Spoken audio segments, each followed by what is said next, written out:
ఇవాళ మనం చందమామ కథల్లో నుండి సత్సాంగత్యం అనే కథని తెలుసుకుందాం.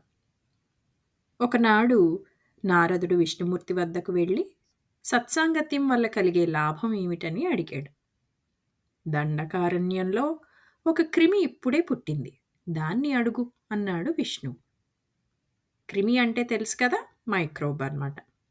నారదుడు దండకారణ్యానికి వెళ్ళి క్రిమిని గుర్తించి విష్ణువుని అడిగిన ప్రశ్నే దాన్ని అడిగాడు. ఆ క్రిమి తల ఎత్తి నారదుడికేసి ఒక్కసారి చూసి ప్రాణం విడిచింది.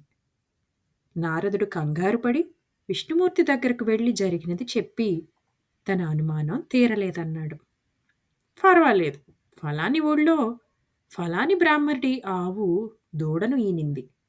నీ అనుమానం దానికి చెప్పు అన్నాడు విష్ణువు. నారదుడు అలాగే వెళ్ళి దూడను గుర్తించి విష్ణువుని అడిగిన ప్రశ్నే దాన్ని కూడా అడిగాడు. ఆవు దూడ తల ఎత్తి నారదుడికేసి 2 క్షణాల పాటు చూసి చచ్చి పడిపోయింది. నారదుడు మళ్ళీ విష్ణువు వద్దకు వెళ్ళి జరిగినది చెప్పి తన అనుమానం తీరలేదన్నాడు.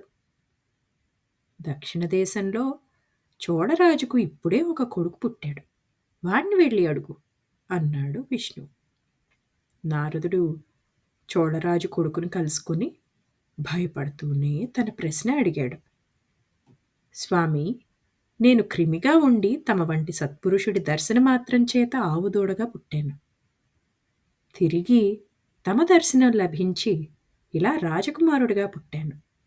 సత్సాంగత్యం గురించి ఇంతకన్నా ఏం చెప్పను అన్నాడు రాజు కొడుకు. ఇదండి వాళ్ళకి మన కథ. ఈ కథలోని ఆంతర్యం మీకు అర్థమైంది కదా. మళ్ళీ ఇంకొక కొత్త కథతో మీ ముందుంటాం. అంతవరకు సెలవు మరి.